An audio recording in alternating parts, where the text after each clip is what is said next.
Welcome to Chasing Tents, everyone. My name is Abhi. Thanks very much for joining me.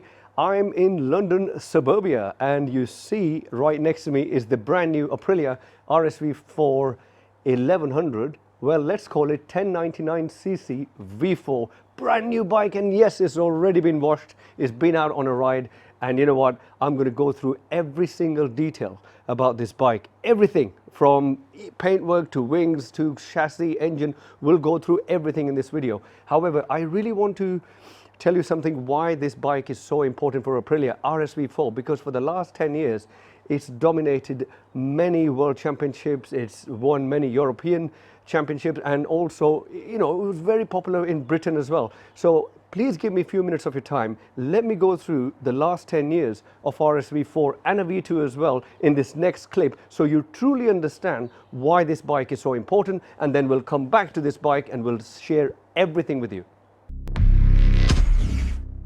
So talking about the history of the Aprilia proper track-based bikes, I'm here at Bikers World in East Grinstead. John Coughlin has kindly invited me because he had a number of bikes which were perfect for me to show you in this video, starting with the V60-degree V-twin engine. This is a full factory V-twin. This is a 2009 model. It's a very important model because Aprilia was moving from this 2009 V-twin to the V4, which is also 2009. Now, this was a very successful bike. The predecessor to that, which was also a V-twin, was a very successful bike on the track. Now, when we move on to the 2009, this is an R version. This is a full factory version with full all-ins, Brembos, the whole lot. A lot of carbon on that as well.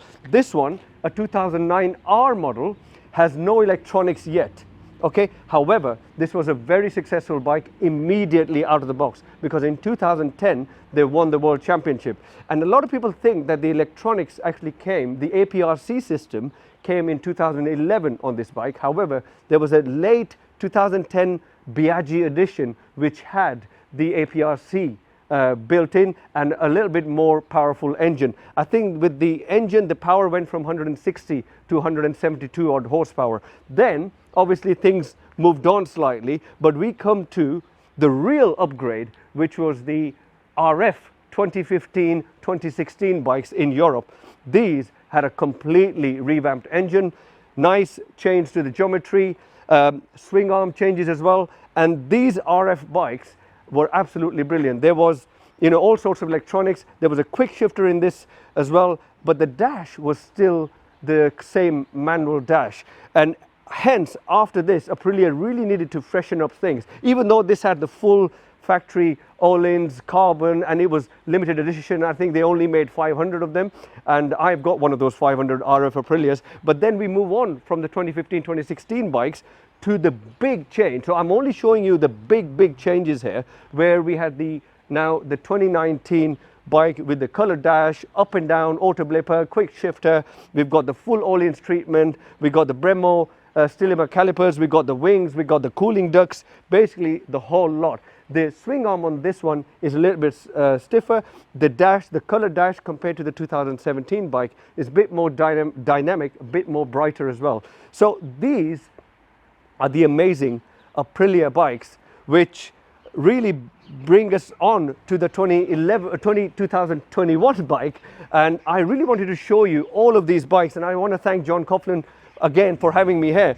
But you should see these bikes in detail, and I would also request you to go out and see the individual videos on these bikes, so you know really that true track pedigree Aprilia had, which really now brings them on to the 2021 bike, which is absolutely track orientated, but it's got that kind of the torquey engine, which will also help it on the road.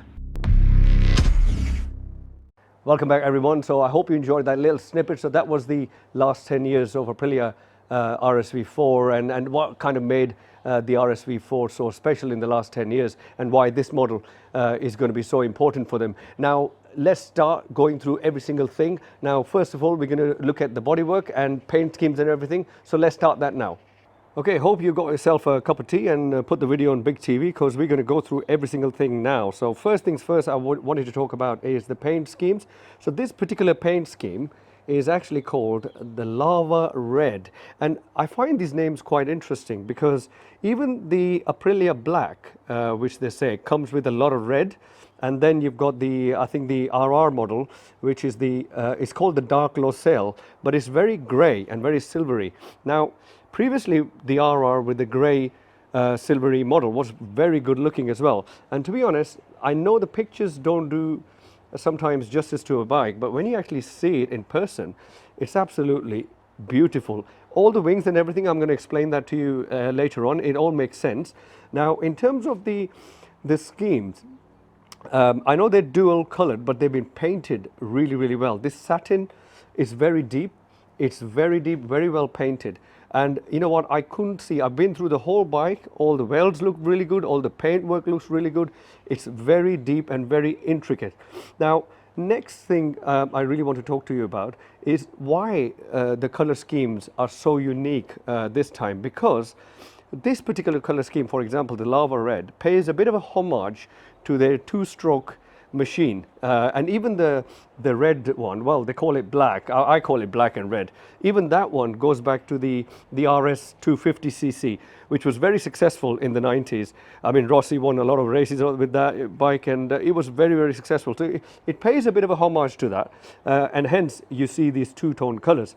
Okay, let's talk about the aero now. I think aero is very, very important because as soon as the bike came out, the pictures, people started kind of disliking this aero bit a lot. Now, what you got to remember is all these aero bits come after being through a lot of R&D. And you know, where does Aprilia do all their R&D? It's at the you know, at the circuit, you know, at the different racetracks. You know, the big MotoGP bike has got the big wings.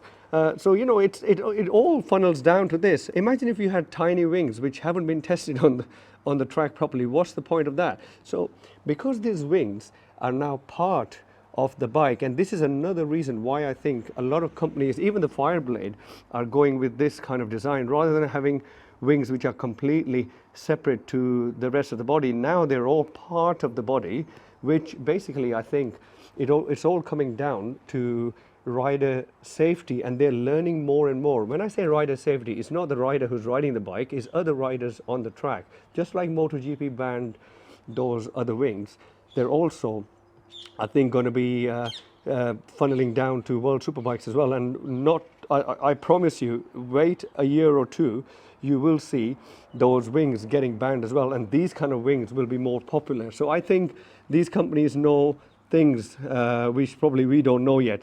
Now, these wings not only help with extremely low aerodynamic resistance, but they also help with the cooling of the engine and also get the wind to flow around the rider. So all these fins that you see here, all the hot air. So now these bikes, the new bikes, are very powerful. They generate a lot of heat as well. So you need to dissipate the heat. So these vents not only help cool the engine, but also dissipate the heat away from the rider. So the rider is in a bit of a cocoon where all the hot air is going around them, and all the good air is actually getting utilized to generate downforce and also engine cooling.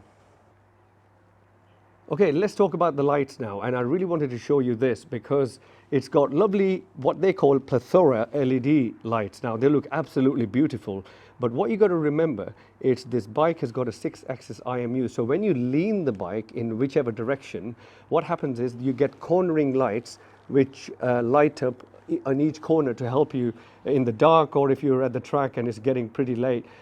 Also, there's a reason why I've turned the indicator on. It looks beautiful, it's lovely, it's LED, but if you are in Europe, you've got the LED based in the headlight. Now, if you are in America, they will be based there. So American bikes do not have the indicators here. Only European bikes have that. Now, I think this is a good thing for us in Europe, because if you're at the racetrack, you take those mirrors off. If the indicators were based in the mirrors and you take them off, it'll throw a warning straight away on the dash. In this way, you take the mirrors off and it's absolutely fine, and you still got your indicators at the racetrack if you need to. So I thought I'll just add that point in. Headlights look amazing. They're LED, they're advanced LED. You've got this beautiful thing going on, which is very similar to the 660 Aprilia as well, and you've got the nice indicators on the side. Okay, I thought I'll show you the rear light arrangement as well. Again, you've got LED indicators already, and you've got this, which is LED as well, and it looks absolutely shark-finned beautiful. Okay, it's time to talk about the engine on the bike. Now, it's 20cc more, from 1079cc to 1099cc.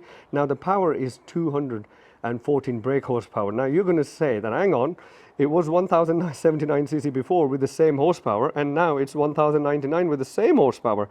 What you got to realize is what we have here are loads and loads of cats underneath there. So it's Euro 5 friendly. So even being Euro 5 friendly, it's still producing the same horsepower. Now, if you take that exhaust off, all that weight comes off, and you might get a lot more horsepower.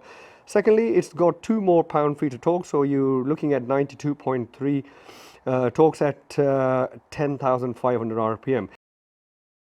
So this is the OEM exhaust, and it has got a big lump there. But to be honest, what I really think is, rather than having a big exhaust here with all the weight being here, it's always good to have the weight sitting underneath there, because then your center of gravity is low. The bike actually handles really well. I mean, a few weeks ago I watched a video of a Bruff Superior try to have a Moto 2 bike, and they were putting the fuel from the top, but the fuel was actually getting stored here because of center of gravity. Center of gravity is very, very important for the bike. So I think even if you're going to keep this exhaust, it's actually not a bad option. It looks good. The weight is actually all the way down there. It sounds pretty okay as well. I've seen a few videos. I mean, I'm in suburbia now. I don't plan to rev it at all, but yeah, it doesn't look too bad at all. And the Aerodynamics option is going to be available, and I think a lot of people are going to go for it, a full system or slip-on. But it's going to look absolutely wonderful, and you're going to save a lot of weight because this is Euro 5, as I said earlier, and it's going to give you a lot of performance. Okay, now let's talk about the chassis, because I really, really love this part, because this is what put Aprilia RSV4 on the track map, at least, because the chassis has always been absolutely brilliant. Now, if there is anything which didn't really need a change on the bike, was the chassis, and it's still variable stiffness. It's still a twin power chassis, and Aprilia hasn't really changed that concept at all, and they didn't really need to change it.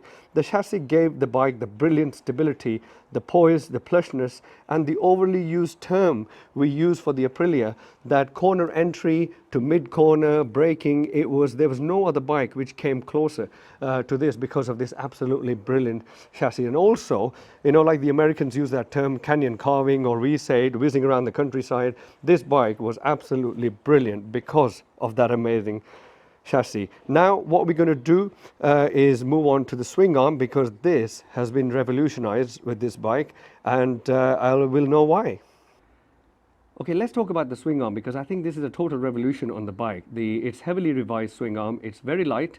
It has been reinforced with a lower brace, as you can see there, and also what you need to realize that the swing arm has actually got its own lower center of gravity. So if you see this now I own an Aprilia RSV4 RF, so I know that this part, the gap here, is unbelievable. I mean, it was never like that with the RF. So basically the whole swing arm is sitting lower, so the center of gravity is low as well. Now, swing arm is a heavy piece. Now, if you can put the weight down below, you know, that is absolutely, it just pays you dividends around the track. And the shape of the swing arm really reminds me of the older, you know, not so old, I should say, the World Superbike Aprilias of Sylvain Guntoli and Max Biaggi. So I think the swing arm looks fantastic, and you can just see the racing pedigree through and through. Now, the swing arm counters any unwanted flex and is now reinforced, and also it's not going to be no slouch coming out of corners, because that powerful engine which the bike has now has got the swing arm to really catapult you out of corners. Now, if you're an Aprilia rider, you know that the whole bike seems that the weight is very centralized. I mean, you can change all sorts of settings on the bike, where the engine sits and everything, even if you don't change anything like that, because that is a major setting to change, to see kind of move the engine position, but still the bike felt like the whole weight is very centralized. And by having this swing arm the way it is now, it's going to feel more plush and more planted, and it's just going to flow through corners better. Now, as a side note, I really want to mention something about the chassis and the swing arm altogether, before I finish this topic, because I really think Aprilia's, they've never really concentrated on relying too much on electronics. They've really had a basic package which is spot on with handling, and then they've thrown some electronics on top, which really reminds me, if you know, there was a Eurofighter Typhoon jet which had 70 computers which were trying to stabilize it. It was inherently a very unstable jet. And I kind of compare the new, say for example, the Ducati or even the R1. They say, oh, don't worry about it, enter the corner with full throttle on or whatever, and the bike will kind of stabilize itself because of the electronics. Aprilia has never actually believed in that. Aprilia's always thought that let's work on the swing arm and the chassis and all the handling bits, and then they talk about the electronics. So I really wanted to throw in this footnote. I hope that made sense, because I know I'm comparing a bike to a Eurofighter jet, but that Eurofighter jet was an unstable jet. Only the electronics, the computers, made it stable, and that's not what Aprilia's are. Aprilia's are generally very stable, very plush, but electronics just make things ever so better. So now let's talk about the electronics. Well, hallelujah, if there was one thing which really needed some change, was the electronics, because electronics really needed some spruce up, because Aprilia have had that APRC system and they've just evolved it slightly every year, but I think a total spruce up was really needed. So there's a new Marelli ECU with a 6-axis IMU now, and your usual traction control, wheelie control, ABS, launch control, race and cornering ABS. Now you've got the slide control as well. You've also got cruise control on the bike. And also there's now a dedicated multi-level engine braking control, and on top of that there is 6 riding modes, 3 for the track, 2 you can customize, and also there are 3 road modes as well, and 1 can be configured to your preference. So whatever you feel is better for your plushness, you can change that with the electronic suspension, which we're going to talk about in a minute, and whatever plushness you need for the road, you can customize that, and whatever settings you need for the track, that can be customized as well, and different engine braking can be customized too. So I think the electronic package is really going to set the bike apart. Okay, so let's talk about the dash, because I think this is absolutely beautiful and it's very dynamic. So dash is bigger, it's brighter, and so this is your road version. So this is how it comes up if you are going to be putting that on the road, and you can see the user. So that is a customizable user setting where you can change anything which you want to change. So if we just go into it and say you go into, say here, you can change the suspension control, or you can go into vehicle and change it to race mode, and let's come out. And that is how it looks in a race mode. So you've got your lap times there. All the warning lights are actually based outside your dash. So again, here you've got track 1 mode, so you can set different modes. Here you've got your traction control, wheelie control setting. So, and then it opens up to more settings. So let's have a quick look. If we go on to advanced settings, so if I press this, there we go. So here, as you can see, you've got first one is your Aprilia engine maps changes, then you can move on to Aprilia engine brake settings, then you move on to Aprilia traction control settings, then you move on to Aprilia wheelie control settings, then you move on to Aprilia launch control setting, then you move on to anti-lock brake with ABS setting, then you move on to Aprilia track slick modes. So there is so much to change on here, and there is you can change, you can go into everything, you exit out and then you back onto your track. I mean, there's so many other options which I haven't actually explored onto that, but I showed you the main road screen and the main track screen, and everything else is customizable. What I really like about this dash is this is not as busy as the dash before. I mean, the other dash, it had all little small icons and stuff like that. Here, everything is very clearly laid out. It's very bright, and the reflection isn't as bad. The sun was out a few minutes ago, and you could still see everything very, very clearly. And also what you got to realize is you've got the no fuel gauge is on this, which is a shame because the Aprilia 660 has got a fuel gauge, but this one hasn't, so which is a bit of a shame. But if we now move on to the next part, which is going to be the suspension and the brakes. So let's talk about brakes and suspension. So we've got lovely Öhlins on the bike. So let's talk about brakes first. So we've got stylomer calipers. You've got a lovely Brembo master cylinder, which is actually a radial master cylinder, so which is absolutely epic. And guys, if you're ever going to change master cylinders, make sure you consult Brembo to see if you need RCS 17 or 19 or RCS 20, which is, I think, if you buy an RCS 19, you can go to 20 as well. I'm pretty sure for this stylomer caliper, you'll be having RCS 19. But to be honest, this is radial and this is Brembo. If you get brake fade and brake issues, then only change stuff like that. Otherwise, you'll be fine.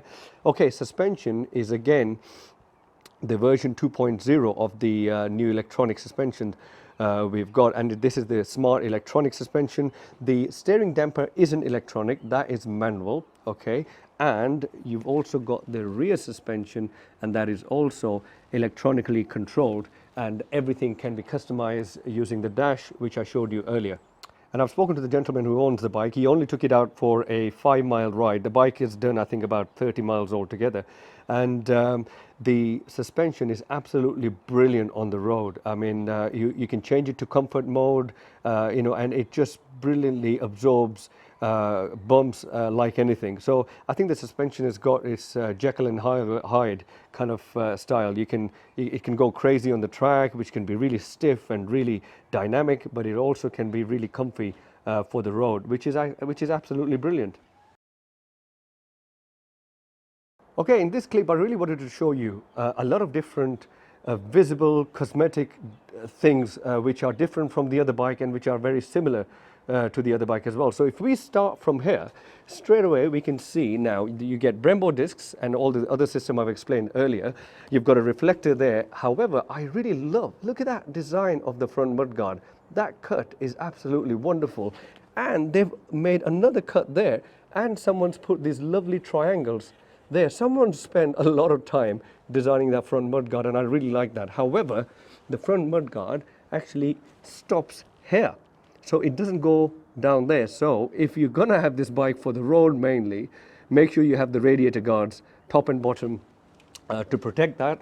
What else? Let's have a look at these little, I would say, lovely doggy ear style intricate designs. I mean, I really don't understand why they've got this. I think they look beautiful, especially with these Mercedes Formula One style triangle livery thing going on here, which I really like. If I can, look at that design. It's absolutely wonderful. I think it's a bit of an aero thing going on, but maybe it's cosmetic. Aprilia are Italian, they're into all this intricate things which are absolutely brilliant. But I love that front mudguard. I love these things. Even on the side, normally one of the first things you do is actually change these to carbon. I personally think, if you look at it again, look at that.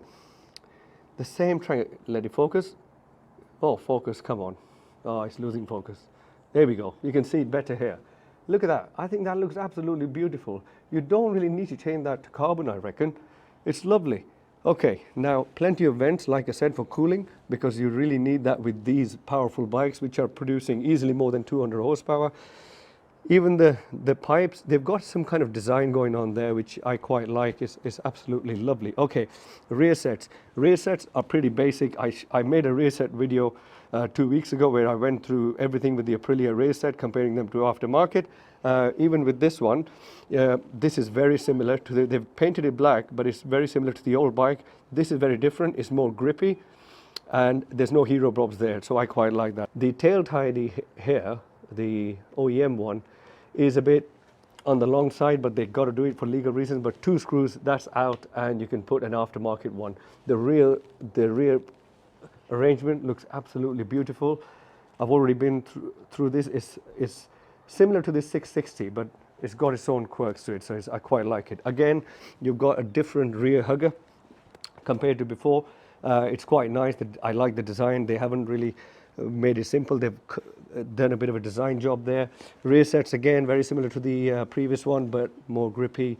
Foot pegs here, you must change them to GB protection, because this plasticky protection, which it's nice of Aprilia to put some protection here, but you should get GB protection. Let's have a look at the cockpit. Okay, even before the cockpit, let's have a look at the seat and the tank. The tank is a little bit longer, so you get much more support for your thighs when you're turning into corners on a racetrack. This is still the same as before. There is no cowl here. There used to be a cowl here before. There's no cowl here anymore. There's a big carbon patch here. Seat, again, for tall riders, I think is absolutely brilliant. You can really get into a streamlined position. Your coccyx not hitting that all the time. A lot of people told me they got coccyx pain from it. I couldn't believe that. It's a bit of a faff, really. But hey, anyways, let's have a look at this wonderful cockpit. I'm not going to turn the dash on because all your attention is going to go onto the dash. What I'm going to do is show you the switches. I really like the way it's laid out. First of all, there's an R1 here as well. I sat on that.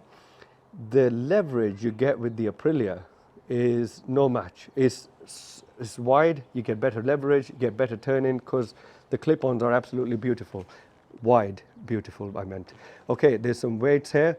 I'm pretty sure a lot of people are going to have some lever guards here anyways. No problem. Let's have a look at this part, which I really want to talk to you about. This, basically, look at the gap between the switches. Isn't that well thought? I think that is amazing. Imagine you're wearing thick gloves. You press one button, you end up pressing the other one. Look at the gap between all of them. Horn, indicators, these, the APRC system switch, and your on-the-move change of traction control buttons, which I have always loved, that you can change everything on the move with the Aprilia. Everything has got a gap, so you can change it easily with gloves on. Here as well, if you're going to press your change of race mode to road mode, or I think this is the setting for all your electronics, you're not going to kill your engine, and then you've got the headlight. It's been really well thought, and love that black Brembo reservoir. Absolutely beautiful. You do not need a blingy anodized aftermarket reservoir. This is absolutely wonderful and beautiful. So yeah, it looks really nice, really well laid out, very clean. And there's not too much to distract you except for that lovely looking dash. So let's move on to the summary of the video. Just wanted to throw a massive shout out to GDH, who make these amazing foldable stands. They look, the world. Everything about these paddock stands are absolutely amazing. They do carbon fiber ones as well, but this is absolutely wonderful. Super light, foldable. They can go in the stillages when you are going for your Euro days, or just for storage as well. It's absolutely wonderful. So big shout out to GDH. I don't have any discount code or anything for them. I'm not linked to them in any way, but I'll leave their link in the description. So please check them out. They think outside the box, which I really like about them. And they've done these foldable paddock stands, which look absolutely the dog's bees. Thank you for your patience, guys. I really must say to you that I'm super impressed by the bikes and the quirks and everything which I showed you in the other video. And after walking around this bike, after spending about 3 hours around the bike and sitting on it, playing with the settings and all sorts, I haven't ridden the bike yet because it's locked down. I'm not insured on the bike. It belongs to somebody else. They've only ridden 5 miles, so it wasn't justified. I think I will do a proper track video on the bike, because this bike really belongs on the track. Even earlier when I showed you the snippet with the history of the Aprilias, the 2019 bike and the 2015 RF, both were track-based bike. A lot of people take these bikes to the track because they absolutely love the handling and the kind of panache, I would say, what a word, panache, on the track. So I really hope you found it. Actually, I want to tell you something interesting.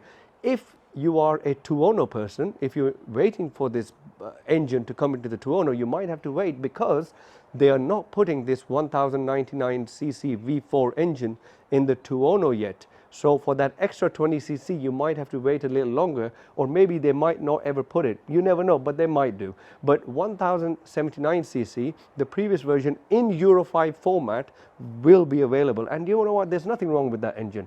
That Tuono has been bike of the year in terms of naked bikes year on year, just like the Aprilia RSV4. I think with the Fast Bike magazine, this was like Bike of the Year for many years. But yeah, so that was an interesting point about the 2.0. They're still keeping that 1079cc engine in that bike with Euro 5 compliance. So yeah, if you're interested in that 2.0, that's the key information. By the way, guys, thank you so much for your patience. Thank you for watching my stuff. If you like my video, if you like the stuff, if you like the way I explain things, if you like the detailed stuff, like the video, do subscribe to the channel so I can grow a little. It doesn't make me a millionaire, it just helps me out. If you like the video, it just gets promoted to other people. So thank you for your patience again. Look after yourself. We are living in tricky times at the moment. Loads of people are having some kind of mental turmoils in one way or the other because of the consistent lockdown situation. So help people around you, support people around you, look after people, listen to them more. So you know what, just look after yourself. Take care, stay safe.